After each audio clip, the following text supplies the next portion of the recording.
I was dog sitting at my parents' house when I was watching this. And it took me a long time to watch it because a police officer knocked on the door of my parents' house. What? And asked if there was a gas leak in the house. Some jogger or whatever reported it. And then like the entire fire department came and the National Grid came. So it took me a really long time to watch this. Spoiler, it's fine. You don't have to say to that jogger. What? Julian Pensavalle. Patrick Hines. Ba-da-da. This is why we don't jog. Also, mind your own goddamn business. This is a whole day of work that I couldn't get done because I was dealing with the police and the National Grid and the fire department.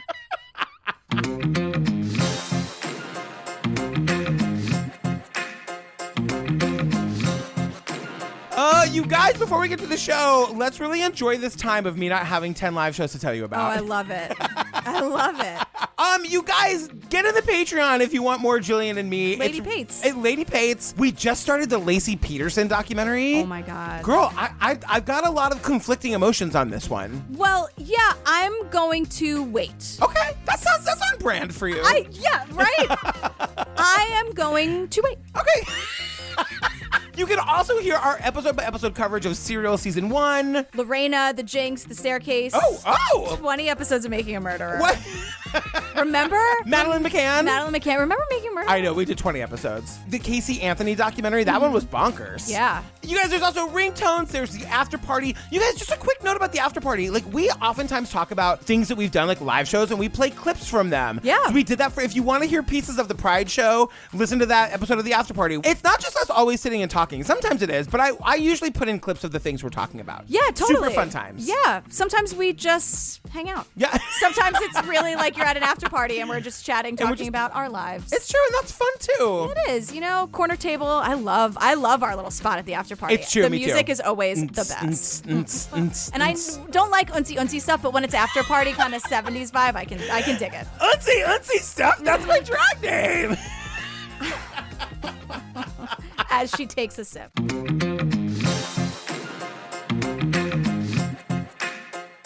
Oh, girl, what are we talking about today? We're talking about Screwball. Listen, it's all about the sports. There's so much sports. Nobody checked in on me to see how I was doing. No, because it's really well made. It's about the doping scandal. Good. You guys, this documentary is so good. It's really good. Really, I'm talking about the sports, you guys, and it's such a good documentary. Yeah. There's a saying, never meet your heroes because they'll break your heart. From the moment I remember, I wanted to be a baseball player. It was the American dream. I got kicked off the team for smoking weed. It was a disaster. My plan was go into medicine. What is Florida about? It's about vanity and sex. It was a perfect place for the anti-aging movement. Especially down here in Miami, everyone wants things now. There's almost no regulations. You'd have people who pretended to be doctors, giving all types of medical advice. He had a white lab coat that said Dr. Tony Bosch. He had a stethoscope around his neck. Yeah, I assumed he was a doctor. Manny was the first VIP client. Within weeks, his focus was much better. He felt a lot quicker. This guy says, yeah, my cousin's in the Yankees. That was an A-Rod. He says, I want whatever Manny was taking. I had a true believer right away. 7 days after he started my program, he went ahead and in one game he hit 3 home runs. And he said, I'll give you an extra $150 grand a year if you give me an exclusivity. I said, for 200, you got a deal. Listen, each home run costs money.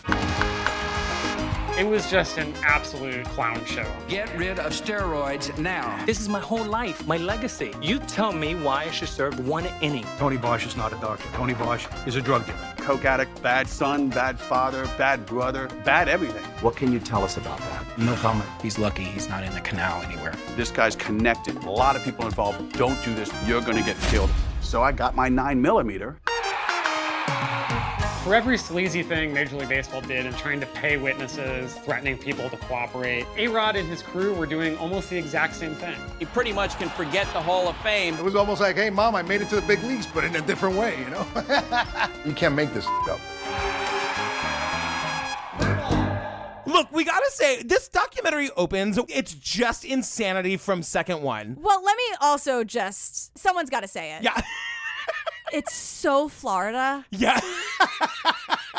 It's just so Florida. It's So, and we'll get into the ways, we will enumerate the ways it's so Florida as we go. All. But like this documentary opens and it's just crazy. Like there's this guy is like screaming at the camera. He's telling a story. We're seeing a reenactment that's all like little kids. I thought maybe it started in the middle of it. I know, me And I was too. like, oh, is this? And I'm like, oh, nope, the timestamp says 0 seconds. And we're just some guy, some like beefy guy is screaming at us about how he services tanning beds at the tanning salon. So I go in there and I get the spray tan. I come back out and Gary's in the lobby. Hey, oh, how does it smell? Oh, the color looks fantastic. Hey, doesn't the color look fantastic? Blah, blah, blah. Hey, you know what? That's great. I'm gonna go give it a try. So I go running back into the salon and I yell to the guy, I said, call 911, call 911. And I went back to the room and I'm banging on the door. I'm like, Gary, get out here. I've been robbed. And he's like, what? And I'm like, somebody broke into my car, took all my shit, took everything. And then as we're just being screamed at about tanning salons, we realize instantly that all the reenactments in this documentary are done by kids. How ingenious is that? I'm talking oversized suits, fake mustaches, fake tans, because again, lots of tanning happening, fake tattoos, fake muscles, and like it's ridiculous and a little on the nose because this documentary is about dumb men acting like children. Yeah.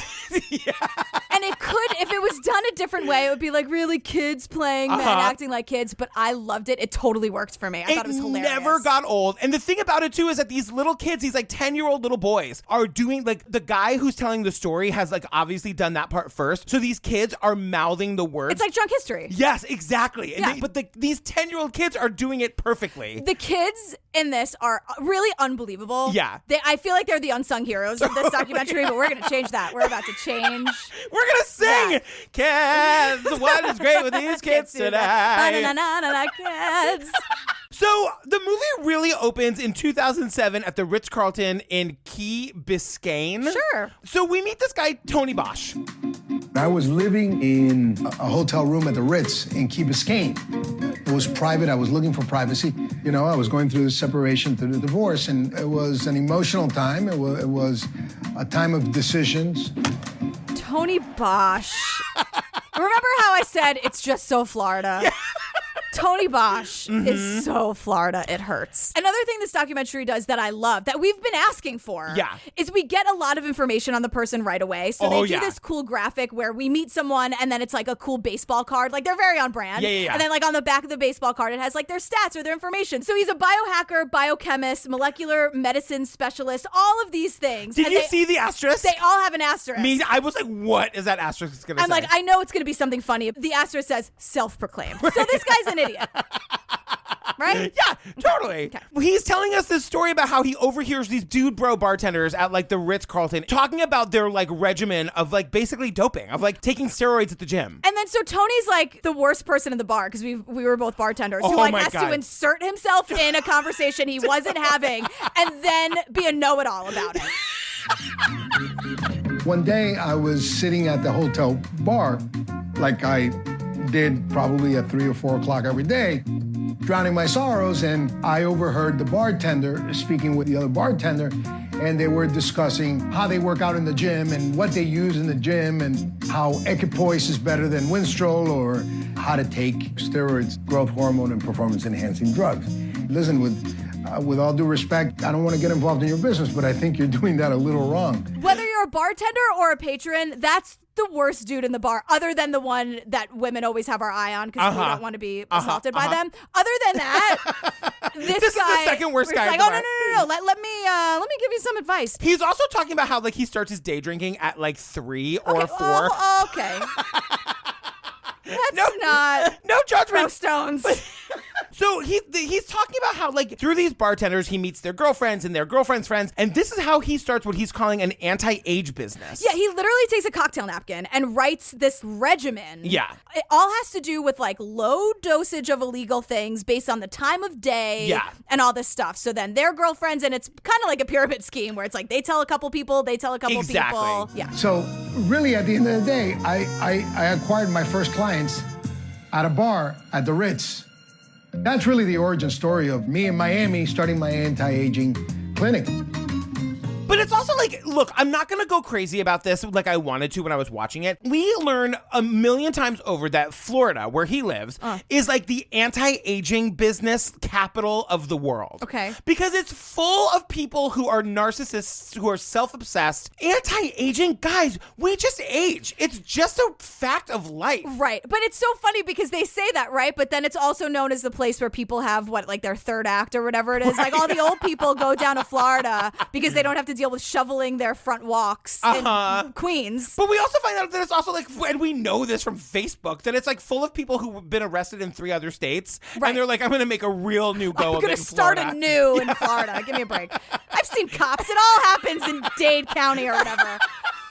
So then we meet Tim Elfrink. And he's from the Miami New Times. He's a managing editor. He stays with us. He is sort of the voice of reason here. Tony Bosch has a really typical Miami Cuban-American story that's also pretty extraordinary in its own ways. Literally wrote the book about this whole situation. Right. So he tells us about Tony's parents. And so Tony's parents were both doctors. His grandfather was the most famous anti-Castro terrorist in Miami. Dr. Orlando Bosch served 4 years in jail here for the late 60s bazooka attack on a Polish ship in the port of Miami. The word bazooka is used? That's all I'm saying. Yeah. I want to say this about Tony's parents because this is a thing that's really hard to do that Tony does not do. They became doctors somewhere else and then came here and became doctors here. The license doesn't transfer. You have to like basically do medical school again. Tony's parents did that. Right. So they're great, smart people. They give birth to this guy, Tony. We get his whole high school backstory about like, he goes to this high school where all these like famous baseball players come from, and A-Rod went there. I wanted to be a baseball player. You know, what kid didn't want to be a baseball player, you know, and play for the Mets? These guys were like my heroes, you know, growing up. I started playing baseball in Christopher Columbus High School, Miami. It's an all-boys private Catholic school. Alex Rodriguez. He went there too. He was an A-Rod back then. He was just Alex Rodriguez. Tony got kicked off the baseball team because he was like smoking weed. He was like just a stoner loser. Right. So he's like, after high school, figured I'd just get into the family business. It's not an accounting firm. No. It's not something that you can just kind of go into. Right. The family business is medicine. Yeah. You have to go to school. Right. And so our journalist friend says that like this guy Tony just did not have the intelligence to do that in America. No. And he's like he couldn't hack it at the American schools, the American medical schools. So he goes over to Belize. Belize is the only English-speaking country in Central America. That's why I chose Belize Medical College. That program was a 3.5-year program. You could obtain your doctorate degree in allopathic medicine, which basically means, MD, medical doctor. The Belize School of Medical and Performing Arts, I believe, is the actual title.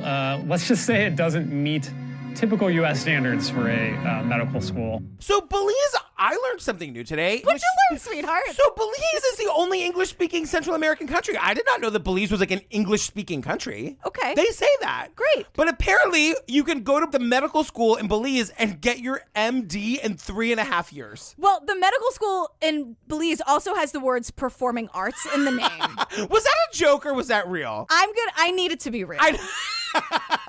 I know that this movie doesn't need anything else more ridiculous, but I'm just gonna because even our friend Tim is like, let's just say it doesn't meet the typical U.S. standards. And I'm like, Tim, I see exactly what you're saying. Exactly. And then Tony's like, I was really inspired by Ponce de Leon and the Fountain of Youth. And I'm like, what? Ponce de Leon? What are you talking about? Because he's saying, like, look, I knew I could come to Florida and, like, be a total doctor hack. Dirtbag, exactly. Let's call it what it is. We don't say that word enough. I love the word dirtbag. Oh, let's totally put it in the rotation. Now I'm going to say it 15 times this episode. Florida was known for Ponce de Leon and the Fountain of Youth. And so it was very fitting to open up here in Miami. What is Miami about? What is Florida about? It's about vanity and sex.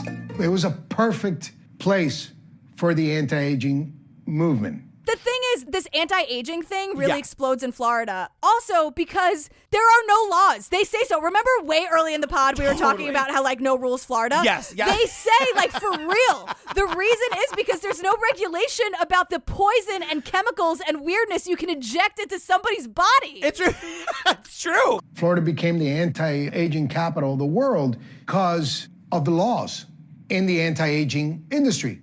There was no laws. There's almost no regulations, so anyone can open one of these clinics, even someone as unqualified as Tony Bosch. All you need is a piece of paper on the wall from a performing arts school.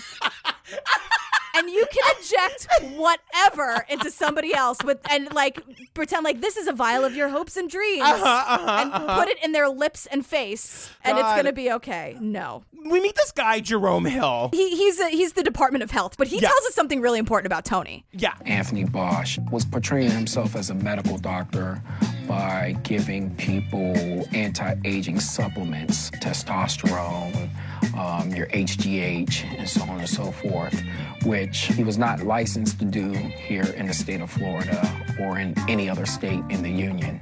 Tony is walking around in a white lab coat that says Dr. Tony Idiot, whatever his name is.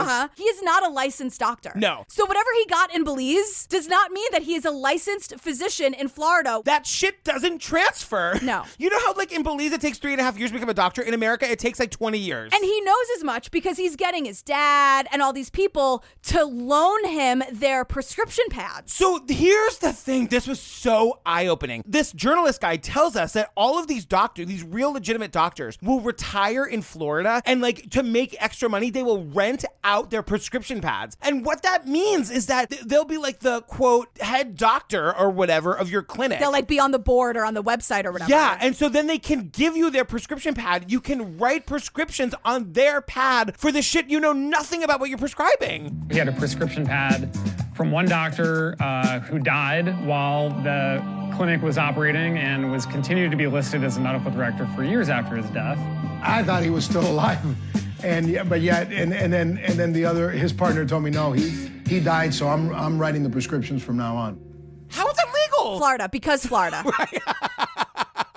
Florida, sorry, you're gonna get it real hard in this one. Let me say this right now about Tony Bosch, in case you haven't caught on. He is completely full of shit, and he's gonna bullshit us this entire movie. He's lying from the beginning. Yeah. And he truly doesn't think he did anything bad. He's like, honestly, it was Florida, quite frankly. I could have, whatever. Like, he has convinced himself he will justify everything he says. So It's you true. can't take anything he says. You have to take it with like about 8 pounds of salt, give or take. 8 pounds, yeah. So Tony is the one who's telling us about like the doping scandal in baseball. As a baseball fan, I was definitely following what was going on with doping in baseball. Over a 20-year period or so, there were dozens of players that all of a sudden started hitting 50, 60, even 70 home runs in a season. Baseball players now look like superhuman fake people. Yes. Like, they don't look like Babe Ruth. When you guys Babe Ruth was like a fat drunk guy. Yeah. And we know his name. I know. But like he was the greatest baseball player of all time. He weighed 700 pounds. He was 95 years old. He had my dream life of just like eating cheeseburgers and drinking all day. And getting famous for it. I know. It's so fucking weird. That's what baseball used to be. Back The in great the good old American days. pastime. Take me out to The that good- ball game. Look, like baseball players didn't used to look like they look now. Right. So it's very obvious if you just use your eyes and pay attention that like it's a thing. So like 100-mile-an-hour fastballs and this like the home run races, like this was happening for a really, really long time. And the Major League Baseball, whatever, just didn't want to look at it because it gets them more tickets, more attention. It's just like fun for everybody, so they say, but it's really actually incredibly detrimental. Exactly. So now we meet Manny Ramirez. So Tony is telling us that somebody comes to him and says, hey, I'm working with this person. He's a It's all very baseball player. vague. It's all very vague. In 2007, a baseball agent came to me and he was talking about a client of his. The way he put it was, I don't know what's wrong with this guy. He can't even pick up a bat and put it on his shoulders. You know, he's tired all the time. He's not the same ball player that he was before. I took a look at all his blood work. The testosterone levels were at levels of a 90-year-old man. I said, all right, this guy obviously needs, some type of testosterone therapy. You want to tell me who it is? He told me, yeah, it's Manny Ramirez. I don't know, maybe Manny's body is telling him, you should get out of the field. You have $100 zillion in the bank. Maybe sit down and have some water and relax. Retire, kick your feet up. Yeah, good call. I mean... So Tony puts him on a testosterone therapy regimen. Oh, God. I mean, it's ridiculous. It is so ridiculous. And like within minutes, Manny Ramirez is like batting a million. Back to the old Manny. Right. He can like see the stitching on the ball as it's being pitched. Whatever. At him. I'm talking about the sports. Are you so proud of me? I am. Thank I am. you. I kind of I can't said believe it. Ball and pitching and stitching, and I'm doing a really good job. Well, stitching. And pitching. And balls. My back hurts. Oh my God, that's the dirtiest joke I've ever heard you make. So Tony is now traveling with Manny Ramirez. To give him steroids. Like, let's be clear about this. Right, like, exactly. to give him drugs. And he's like, look, Manny was the first VIP client I ever had. Tony is saying this to us, to camera. These are not old interviews. This is Tony today with the palm trees waving in the background. Totally. He's still in Florida being garbage. Totally, Let's just call it what it is. And we are learning that Manny Ramirez was kind of a weirdo. Aren't they always? I know. And Tony just says that, like, Manny Ramirez really needed bedtime stories. And didn't like sleeping alone in hotel rooms, which if you're traveling all the time, I'm not going to shade him for that. Not only did he like to sleep by himself, but he wanted a good bedtime story. I found myself in a couple of times sleeping in the same room next to him, you know, on a different bed, and obviously, and speaking to him until he fell asleep. The worst part about this is that Tony completely no homos the situation. I know. Where he's like, yeah, I mean, I would be in a room with him and I'd like tell him the bedtime stories and we'd be together at like bedtime. I mean, in different beds, obviously. Tony, we get it, girl. And Tony's like, also, by the way, I was never introduced as the doctor. I was always the publicist or the PR person. I'm like, also, you weren't a doctor, so no one should be introducing you as that to begin with, girl. Exactly. So the thing is, though, like, now Manny Ramirez, like, the home run count jumps like 20 within a year. Because he's doping. Right. But that means people will pay him more money to be on their team. This is all about a money grab because they know in their heart of hearts they're going to get caught eventually because they're being tested for it. Exactly. So Manny Ramirez gets a 2-year contract worth $45 million. That's insane. For the baseball. That's insane. I know. So now we're in 2009, and it comes out that Alex Rodriguez, also known as A-Rod, was doping. And so Manny Ramirez is questioned about it on TV, and he's like, what was your reaction when you heard Alex Rodriguez admitted to using performance-enhancing drugs? I don't know. I was just enjoying myself playing the game, and I wasn't paying any mind to that. Has anyone ever approached you anytime during your career about using? No. You were never tempted? No. I don't know anything about this. I just play the game. Like, this is ridiculous. And he's asked outright, and he denies ever being approached about it. Wait, what are you talking about? What is this doping you speak of? Like, just totally playing dumb. So then cut to, of course, right on cue, a few weeks later, again in 2009, Manny, what does he do? He tests positive, and he's suspended for 50 games, obviously. Right.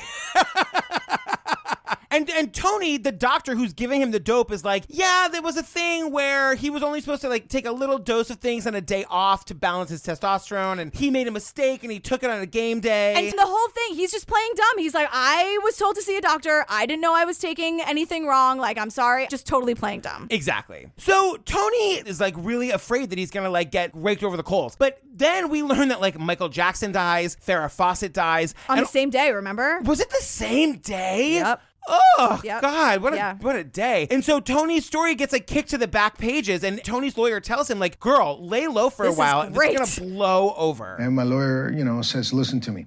I think we could salvage all this. And actually, you could benefit from this. And so he told me, lay low. And after you lay low, your business is going to explode because you were Manny's guy. Sure enough, for a couple of months, I laid low. I came back and business boomed.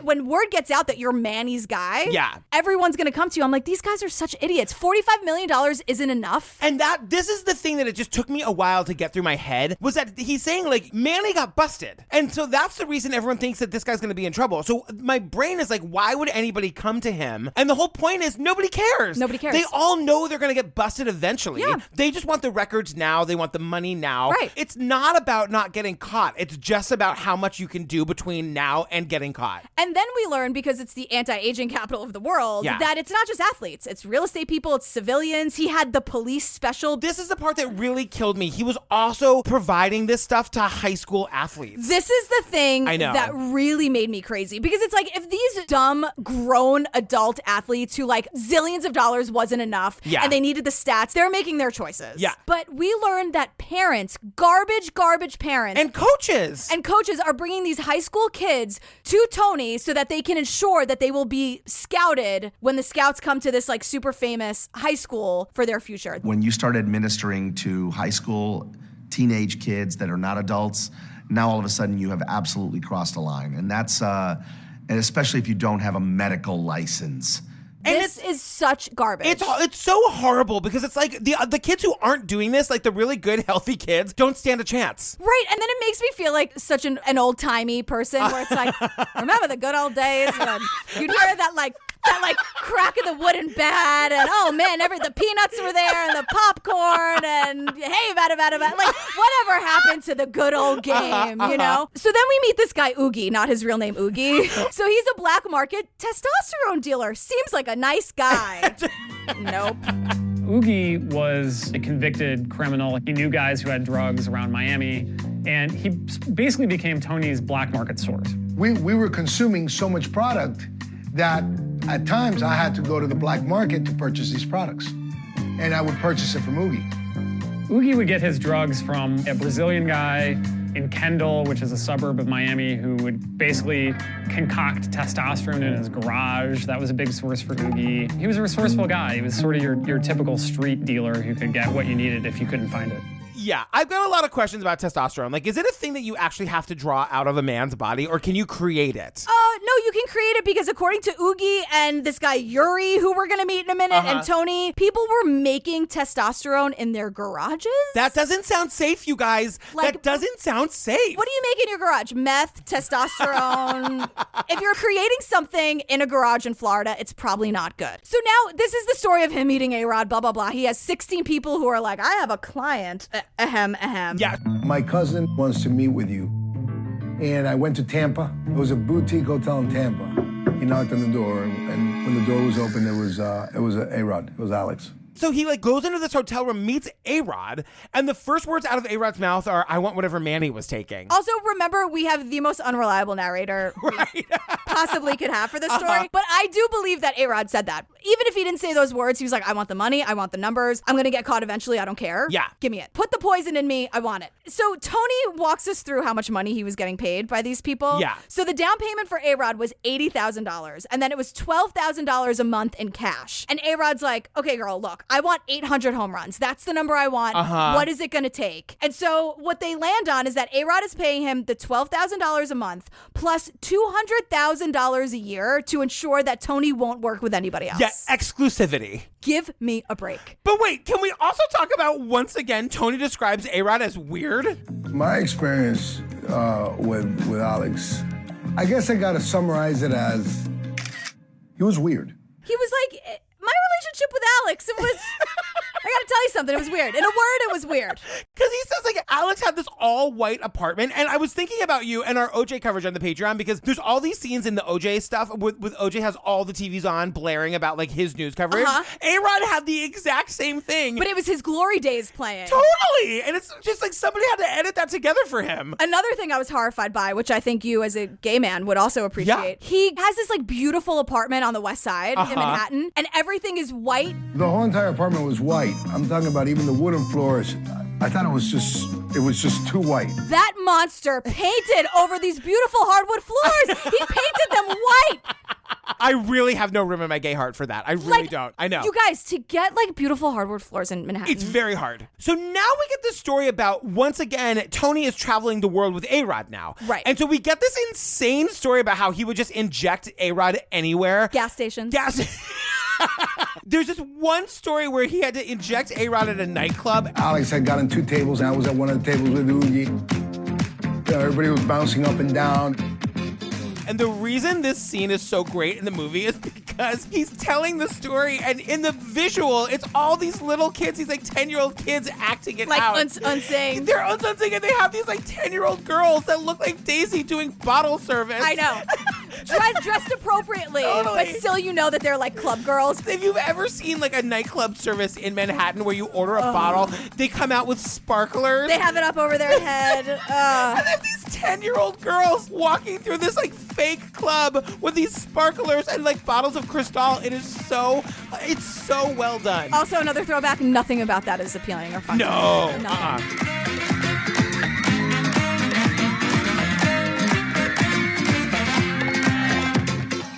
So now we're learning learning that Tony wants to turn this, what he does, into a franchise. And so we get this long section about tanning. Yeah, because Florida's gonna Florida. So now we're in like the tanning salon franchise world. Oogie was a partner in Boca Tanning. Oogie comes to me and says, listen, I want you to meet these guys. They have a bunch of tanning salons called Boca Tanning. We could create like a spa feel to this, and there's room in all these tanning salons.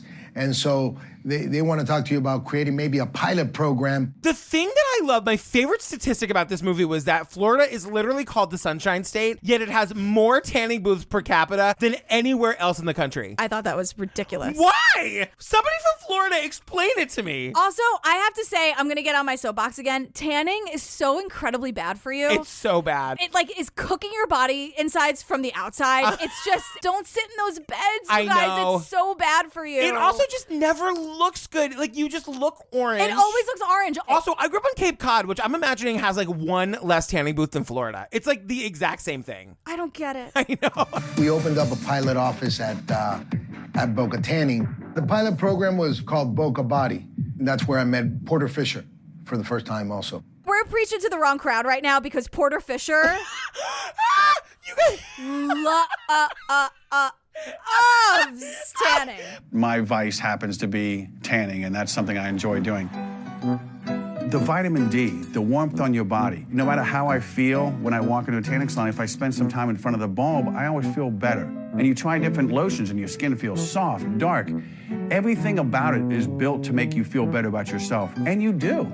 This guy, Porter Fisher, is with us for the rest of the movie. Porter Fisher, we met him at the beginning when I thought I started the movie in the middle for some reason because some meathead was screaming at me about tanning. Porter Fisher. So I tweeted today that all throughout all of our episodes we talk about hot dummies. I'm coining a new phrase. It's sweet idiot. This guy is such a sweet idiot.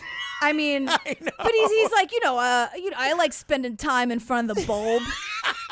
So he's a regular. Yeah. And he's like, I was kind of like Norm from Cheers at the end of the bar. I'd walk into the Boca tanning place and they'd be like, hey. And part of that makes sense because this tanning place was run by these two like wise guys from New York who wanted to start a new life for themselves down in Florida, the Carbone brothers. And we learned that they wanted to start a new life when their police academy dreams didn't come true. Somebody decided that these two knuckleheads couldn't be cops. Look, they give wise guys from New York a real bad name is all I'm saying. Wise guys. Wise guys. So now, like, these wise guys are mad that other tanning salons are opening up and they want to kill people because of it. There was another tanning salon company that had bought up a couple of Boca tanning clubs outside the city. And Peter told me, he's like, yeah, if these people come down here, that's the kind of stuff that gets you killed. And I was like, I know, that'll probably piss you off. He's like, no, you have no idea. When you're fucking with a man's family and their food and their business, that shit gets you killed and gets you killed quick.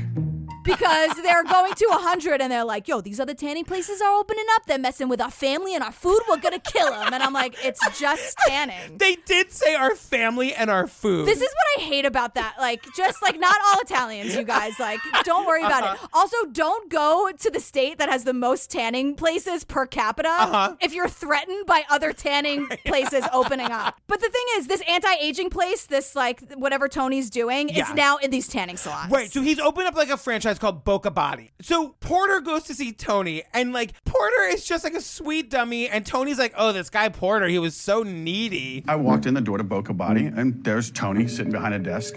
He had a white lab coat that said Dr. Tony Bosch. He had a stethoscope around his neck. Yeah, I assumed he was a doctor. Sweet dummy Porter was literally like, yeah, he was wearing a lab coat with his doctor name on it and a stethoscope. Yes, I thought he was a doctor. I mean, obviously, it's not like you can just buy that. Oh, wait. Right. So then Tony's like, now again, two reliable narrators and their stories are conflicting. So who knows? But according to Porter, Tony is bragging to Porter about he's the guy who's giving everyone these anti-aging drugs. Porter's just like, he wants to lose weight. And so like Tony gives him a thing and he feels good. And then bada boom, bada bing, Tony closes all of these locations in the tanning salons. It just doesn't work out for whatever reason. I really, really appreciate the effort, but it's bada bing, bada boom. You gotta reverse it. Tony goes and opens a company called Biogenesis. Yes. So Porter, this guy Porter, this sweet idiot Porter, who just like wants to keep losing weight, tracks Tony down. He goes in and like makes an appointment with Tony. He sits down and Tony's like, girl, what do you want? And he's like, and just off the top of my head, I said, well, I'd like to look like Sylvester Stallone. He goes, yeah, we can make that happen. I was like, really? He's like, yeah, we can make that happen. We'll just change the protocol. Sly. And Tony's like, okay, girl, we can do that. Like, okay. And the thing is, like, again, these two unreliable narrators, like, according to Tony, it was like, this guy just wouldn't leave me alone. Meanwhile, Tony wants every client there is. You know, it's just like, Tony, shut up. But this is also where we start to hear Tony saying, like, girl, I had over 300 clients. I couldn't oversee everything. Right. Oh, and by the way, I had a $10,000 a week cocaine habit. Yeah. Oh, P.S. Yeah. I'm like, again, because Florida. Right, exactly. Because Miami. You know, Miami still has that mentality of the 80s and the cocaine cowboys and the Wild Wild West. Figured I made it this far, I can make it the rest of the way without getting caught. This whole section is so crazy because sweet dummy Porter, he like loves Tony. He loves his business. He's seeing real results and he's just like, as a good, sweet idiot, he just wants to help. Hey, I could really help this guy blow this business up. Hey, I'm a walking billboard for how well this guy does his job. So he's like, this guy Tony, he's got this great business model, but he's not advertising. Why is that? There's no signage. It keeps cutting back to the reporter who's like, he's just a drug dealer. Right. And then like more and more people are, as Tony says, pissing positive. I know. He's like, oh, Milky Cabrera, you know, it piss positive. What am I gonna do? So now Tony like is trying to like, oh shit, like, ooh, like the collar is a little tight, and he's not taking any new clients. He dropped all the athletes. So at the same time, Porter's like, but you're my passion. Right. You injecting drugs into me is my passion. I want to be your ambassador. Like, please, and any other business in the world. I know. If someone was like, I want to do this for free, I just want to tell everybody about you, everyone would be like, girl, sure. This sweet idiot says, Porter says he wants to be like their marketing guy, and not only that, I'll pay for it. Let me do the pamphlets and the business cards, and let me show you what I can do. No, you don't have to do that. And I was like, no, I want to. I have a little bit of money now. He's willing to pay to make the marketing materials. Out of his own pocket. Probably on Vistaprint, if you're asking me right now. I mean, he should have. Hopefully he's not that dumb. Hopefully he went to Vistaprint. But he's just like, he can't understand why Tony doesn't want him to work for him. But you know why he has the money to do it on Vistaprint? This sweet idiot just like loves to go on bike rides around the neighborhood, and he got hit by a car. Which ended up being quite the godsend to Porter Fisher because the Jaguar owner paid out a hefty insurance settlement. So this is where like Tony pulls a Jillian and he's like, now wait a minute. You want to pay for the marketing materials and do this job for free? How about you just give me money and quote invest in my business? Right. So the magic number is $4,000. You could be my marketing director and I'll pay you 20% return. Give me $4,000 and I'll give you back $4,800. I'll pay you $1,200 every week and in a month you'll be paid back. I was like, okay. And I'm like, this doesn't make any sense. Cut to journalist Tim, who's like, hey, everybody, listeners at home, viewers at home. If you're thinking to yourself, this shit doesn't make any sense, he's like, congratulations. It doesn't. It makes no sense at all. And just like sweet idiot Porter's like, okay, that sounds amazing. And Tony's like, but also you're not part of the team and this is not official in any way. So shut up about it. So shut up. Shut up. And Porter, broken-hearted Porter is like, I did a lot of work. I set up Gmail accounts. Okay, let's find out. What can I do here? I set up a whole Gmail account for everybody there. Him, Ricky, his dad. I was doing things to make this business a real business. I set up at least 2 Gmail accounts, one for him and one for his dad, who was the real doctor and renting out his prescription book. Right, and he says, I was trying to make a website, and all I needed from him was for him to tell me how much the packages cost. And Tony's like, well, that's a real tricky question, because it depends on where you get the testosterone. And he goes, well, if we get the prescription, it costs $100. And I was like, okay, well, where else? He goes, unless we get it from Oogie. I'm like, well, why would you get it from Oogie? Does Oogie know another doctor? Porter, Oogie's nothing more than a glorified steroid dealer. And I was like, okay, all right. Now I'm starting to go, okay, now things are starting to fall in place a little bit. I'm going, okay, that's why there's no advertising here. Because what he's saying is like, do I get it from a doctor? Then it's this much. Do I get it from the drug dealer down the street? Right, and it depends on what you need. Are you a high school kid who your parents are garbage? Are you A-Rod? Like, it all depends. So that's why, Porter, you put like inquire within for price packaging. And that's when Porter starts to like really, his like sweet dummy eyes start to open and he's like, oh girl, this shit was not on the up and up. It still takes him about 16 other very shady things for him to get it. You're giving him a lot of credit. Okay, sorry. What else does he do? So, of course, Tony is not paying Porter. It's all promises. Nobody signed anything. Porter's just like, okay. So Porter wants the money that he's owed, and Tony's like really annoyed by this, you guys, because Tony has a $40,000 a month lifestyle. And about $12,000 a week of that is cocaine. So like this whole time, Porter's like storming into the office, trying to get his money back, trying to like just earn his paycheck. And then all of this is being reenacted by the children, right? Yes. And we learned that Tony has a quote CFO, like a chief financial officer, who we see like a picture of, and then it just cuts to like a reenactment. And the kid playing the CFO, like his entire desk is covered in Tums. That's like that stomach medicine. Yeah. And every that time tastes like chalk. That tastes like chalk. Every time we see a shot of this CFO, he's either got the Tums like stacked up or it's like spilled out across his desk. I was laughing so hard at this part. It's so funny. The kids were so good in this, and the juxtaposition of like them I know this is the point of it, but them doing like really grown up things, and you know the kid actor is like, oh, is this candy? Ugh, no, gross. And just like not getting it at all is just so pure and funny to me. So now Porter has had it. Porter wants the money. He's not being paid. If I don't get my money, I'll blow this up. I'll blow this whole thing up. And you're not going to stand in my way? You guys will just be collateral damage to me. You're not going to steal $4,000 from me. I want my money. Now we see texts that Porter sent to Tony. They are amazing. Here are some, if I may. Please. Good morning, period. I want my money, period. Couple hours later, this will become irreconcilable, period. Same text. Happy Halloween. To reiterate, one text says, this will become irreconcilable. Happy Halloween. Ooh, spooky, Porter. You really scared me with that one. Then November 12th, just one word, all caps, money. And Tony's like, I don't know what to do. And I'm like, you could answer. Right. Or you could pay the guy. And then, like, according to Porter, Tony's like, I'm Dr. Tony Bosch. What are you going to do about it? Right. Again, two unreliable narrators. So we start to see Porter sneaking into Tony's office, and we see him telling the story, and the little kid actor, like, reenacting it. Yeah. He's hiding behind plants. Yep. He's hiding under the desk. It's amazing. And the thing is, as we're seeing the little kid actor, we're seeing all the photos that Porter actually took. Totally. So he's taking photos of the files. He's getting literal receipts. And he's just like, because Tony was a loudmouth. Right. He'd be like, look at this piece of paper, huh? Right. This is pretty important, right? Also, all the notebooks are over here, sweetheart. All the notebooks are here. So we haven't talked about the notebooks yet. The whole thing about the notebooks is that Tony, the quote fake doctor, he didn't like have a computer system. Right. He kept all of his notes on the doping in notebooks. There's 4 books sitting on his desk. I open it up and I flip to one page. It had baseball players, starting off with Alex. Melky Cabrera's name, Ryan Braun's name. That's a surprise. Baseball names, one after another, with right there next to it said pro. Then a bunch of other names that said COL. And then a bunch of names that said HS.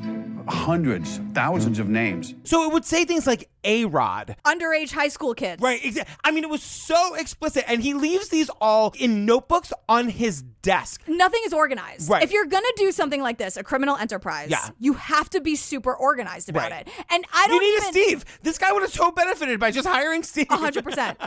Steve, please don't leave us. No, we need you. We need you. Right. And so Porter is just like, wait a second. She gives everything a goog. And like Manny Ramirez comes up, and all these people are just like, oh, because remember, Manny Ramirez was caught and Tony Bosch was in the news, but Michael Jackson and Farrah Fawcett took the thunder away from him. Right, exactly. So nobody knew. So Porter's just like, I'm going to find out what's going on with this guy. I'm going to ruin this guy. I'm going to ruin this guy. I'm going to ruin him. He's so mad over his $4,000. He wanted that $4,000, but now he is out to ruin this guy. Right. And Tony is so disorganized that the notebooks are missing, but it takes him weeks to start realizing, which drives me, I'm no Steve, but that drives me insane. Like the idea of that you're doing all this illegal shit and you're like, where's that? I'll find it later. Where's the, I'm looking for the underage kid notebook. Now we're back to the reenactment. We got this 10-year-old kid in a fat suit and a wig with Tums all over his desk. I want to know everything about it. I want to IMDb all these kids. I love them. They're so good at this. The Tums. It's just perfect. So we got this guy, this little kid fake calling the real Porter being like, girl, do you know where Tony's notebooks are? And Porter's like, girl, what notebooks? What notebooks? Porter is just totally playing dumb. So then Tim, our journalist friend Tim, gets an email from Porter, but it's under a pseudonym because now Porter's like, the Mission Impossible theme is playing in his head like perpetually for the next 6 months while he does this. He's like hiding. He's like sending the email from under a bush from a fake thisisnotporter@gmail.com. Right. Because Porter's like, hey, girl. Yeah. Hey, my name's not Porter. Right. But I have all this information. You might be interested in this because this is the guy, like, you wrote an article about this guy with Manny Ramirez or whatever. You might be interested. So Tim's like, yes, bitch. Tim, the journalist. It was like, what? What? As a journalist, I'm always immediately skeptical of people. This guy was very excited, obviously very nervous. By the end of the call, he had told me his real name so that I could check on who he was. We had set up an appointment to meet at a sports bar down in South Miami, right across the street from Boca Tanning. So they meet at a sports bar right on brand, Porter. I see you, sweetheart. I know. They meet at a sports bar right across the street from the tanning salon. Porter. I know. So Porter's very nervous and very excited. And Tim's like, yeah, so you have everything? And as he's literally like, the receipts are crinkling, he's like, I have everything. Here's the originals. Like, just take it all. And Tim's like, dude, what's your game here? Porter said, I don't care about Major League Baseball. I have one objective, and that is to destroy Tony Bosch. He lied to me, and I want to completely blow up this guy's life. They say this again at the end of the documentary, but you guys, we are talking about Alex Rodriguez, one of the most important sports figures of our time. I can't even believe I'm saying that with confidence. I know. can't either. But like this guy, Porter, this sweet dummy, all he wants is his $4,000 back from this like shady, stupid doctor in a back office in Miami. He does not realize he's about to take down Major League Baseball. He doesn't realize how deep the story goes. It's you know? unfathomably, like it's one of the biggest stories of our time. Right. So Porter, in his infinite wisdom, Infinite, now that he's talking to journalist Tim, he decides to totally stop hassling Tony and the CFO guy for the money, which they're kind of like, oh, I'm so glad he's off our back. But then they're like, wait, why is he off our back? Like, it's very suspicious. Like, Donnie Brasco, he is not. He should have just kept up the ruse. Come on, he's just a sweet Porter. So Tony goes to 100, right? And then he calls in the goons. He calls in the wise guys to go and like get Porter. Because he's realizing that my books are gone. My books with all the A-Rod shit, they're He connects gone. the dots. He connects the dots. Oh, okay. Let me just the timeline if I have it. And so what happens is, remember those goons that owned the tanning place? Yeah, who are like, don't take food off of my table for my family. Exactly. So Tony calls them, and they're like, look, you know that Queen Porter that comes in all the time to tan? Who really just loves it, and he does. He just really loves does. tanning. Never in my life, but he just loves it. He's so pure of heart about tanning. He loves tanning so much. But his insides are being cooked from the outside. It's like, the thing you love is destroying you, literally, Porter. But he loves it. He loves it. So Tony calls him, and he's like, look, if anyone's going to knock some sense into this idiot Porter, it's going to be you. So I call them the Tanning Brothers. Yeah, so the Tanning Brothers call Porter, and they're like, girl, are you by any chance in possession of those books? And did you by any chance give them to a fucking journalist? And I said, what? And he goes, are you running a story on Bosch? And I'm like, I'm working with New Times. You have no idea what you're dealing with now. You're going to be killed. I said, by Bosch? And he goes, no, Oogie. I go, Oogie? Why? He goes, you don't know how this guy's connected. This guy is the real deal. A lot of people involved. Don't do this. You got to stop the story. You don't want to mess with Oogie. This guy's connected big time. You're going to get killed if this story runs. They're basically like you and Danger Girl. Yeah, because you will be murdered over this. Yeah. Just so you know. And Porter's like, wait, what? I just want my $4,000 back from Tony. I didn't know that this is kind of a rabbit hole that I've just opened up for no reason. So then, like, one of the Tanning Brothers comes over to talk about it with Porter. So Porter is so afraid of this meeting that he hides in the trunk of his own car with a gun, with the tarp pulled over the car to make it look like it's just like no one's home. He's like, I'm not going to get killed in my own house. I'm like, well, you are in Florida. So anything can happen. Anything goes. So basically, like, the Tanning brother goes to the door, Porter jumps out of the trunk with the gun. And they're like, bitch. Pete shows up. And I let him get out. I let him go to my front door, and I come up behind him. And I was like, Pete. And he's like, oh, there you are. Put that gun away. You don't need it. Let's go inside. We just just came to talk. And also don't do that because you will get killed if you do that. It's true. Let's sit down and have a conversation in this swamp world that is Florida. So they sit down and the Tanning brother's like, look, girl, if all you want is your money, we can totally do that. Give me the books back. Give me back the notebooks. I'll get your money. I'll ruin Tony's life. It's all good. Everybody's going to win. And Porter's like, I totally trust you, Tanning brother. Let's do this. So he also swears up and down that he never talked to any journalists. He never sold the story. Porter. It's all good. It never happened. Meanwhile, Porter to camera is like, oh shit. I didn't know what to do because I was going to get my $4,000 back. Right. I also knew I could not stop this story. Right. I know the story's not dead, but I'm not going to tell him that because now I'm freaked out. What am I have no friends in this situation. Pete says, just stay low. You did the right thing. You're a hero. The next day is Tuesday, and I get a call from Pete. Well, all the shit's hit the fan. The story's out. And I go, well, what do they know? And he goes, everything. The story breaks. You guys, the magnitude of how big this story is cannot be explained. In the documentary, we get 5 minutes of news coverage. Because the thing is, like, there's this dude on ESPN reporting it, and he is heartbroken. Because like you said, A-Rod was a god to a lot of people. But he's basically like, well, it's all over, guys. A-Rod pissed positive. It's done. Like, you could see the guy is deflated. Can we make an a cappella movie called Piss Positive? Sure. Can Justin Guarini be in it because he has experience with an a cappella musical? Justin, will you be in our Piss Positive movie?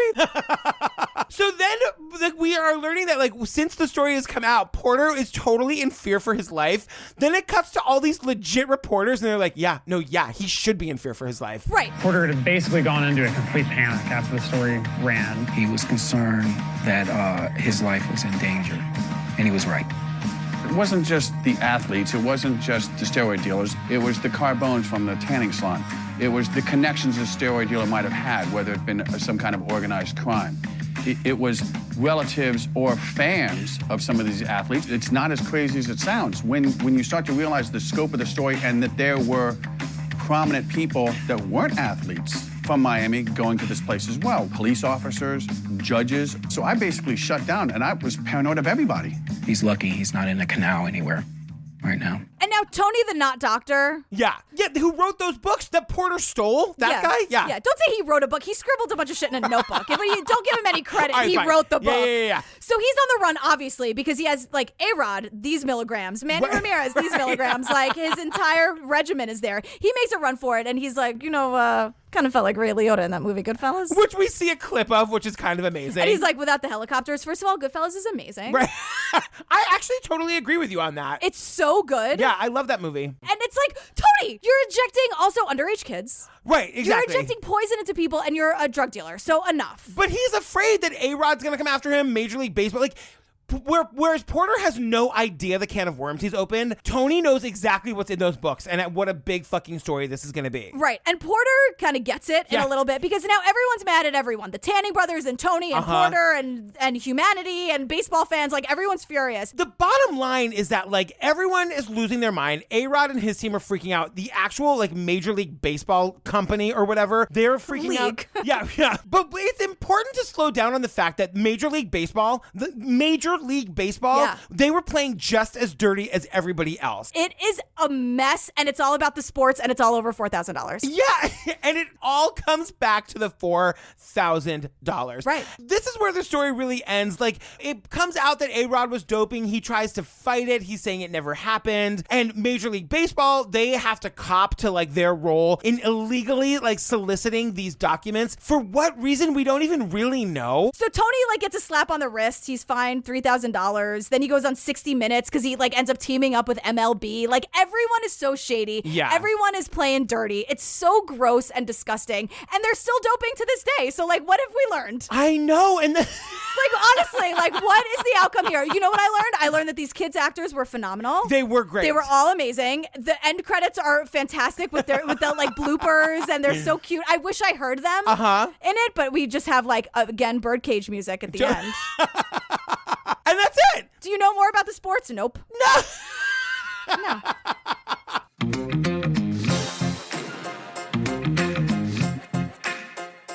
Girl, we just spent so much time talking about the sports. I know. I cannot believe how invested in this I was. It's a very good documentary. You guys, I cannot recommend this documentary highly enough. It's a very fun watch. And coming from me, all of you should be downloading it right this very second. Yeah. You guys, don't forget to check out the Patreon if you want 90 full bonus episodes of Jillian and me talking about everything from the staircase to making a murderer to the Jinx.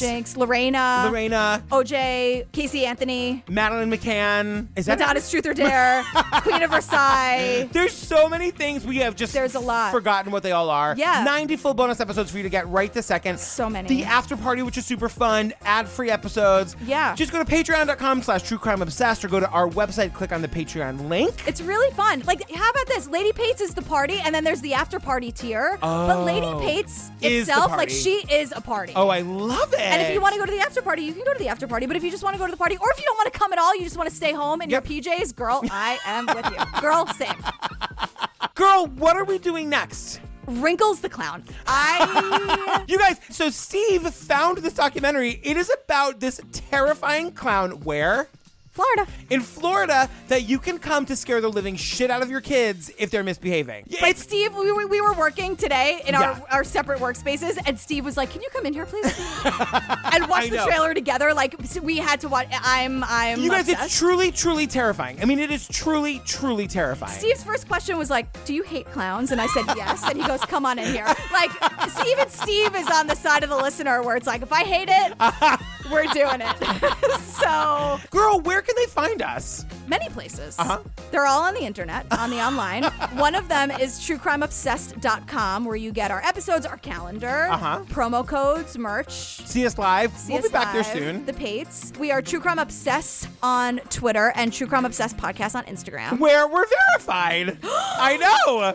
Girl, where can they find me? You are verified on both things. Oh my God! Twitter at Patrick Hines and Instagram Patrick Hines _. And you are also verified everywhere. Jillian with a G on all the things. Yeah. I promise we'll never say that again, but it was a really exciting development that happened last week. You guys, we love you. We love you. So you guys stick around for the trailer for Wrinkles the Clown. Wrinkles the Clown. Wrinkles. I know. Which means he's old and creepy. You guys. I know. Oh. And then our funny and hilarious outtakes. TM. We love you. We love you. Thanks so much. Bye. Hey, Wrinkles, I need you to come get these kids. Yeah, I got a child that's misbehaving. $30, come scare them. I found out about Wrinkles through a news story. Meet Southwest Florida's Wrinkles the Clown. Hi, Wrinkles. I'm a reporter at the Washington Post. I'm a reporter at the Naples Daily News. I've just seen your story blow up online. You can call him. He'll scare people for you. You've reached Wrinkles the Clown. You're scaring little people that can't defend themselves. I'll take this baseball bat and beat your brains in. You don't know if he's trying to do this for fun or trying to kill you. It's like a boogeyman situation. Oh my God! We know that there's a human underneath, and yet you don't know his identity, and that creeps people out. You better be afraid of Rink. He's real. By calling him, you're essentially inviting him into your life. You know, no one was hiring me when I was just a regular clown. I just thought, hey, maybe I'll give it a little edge. You've reached Wrinkles the Clown. Leave me a message, I'll call you back.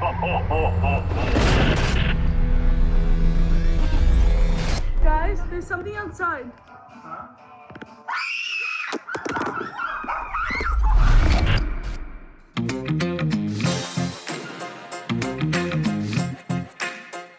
I'm gonna be on Ed Sullivan. Remember when he was excited? Do I remember? Do I have to tell you again about how I got that part in the high school Bye Bye Birdie and I had to quit the play because I didn't get the lead role of Albert? Look, if you haven't seen the movie version of Bye Bye Birdie with Paul Lynde and Janet Leigh and Dick Van Dyke, I don't know what you're doing. You're clearly and Aunt Margaret, get out of here. You're clearly not a homosexual. Honestly, stop this podcast and go watch it and get yourself a goddamn education.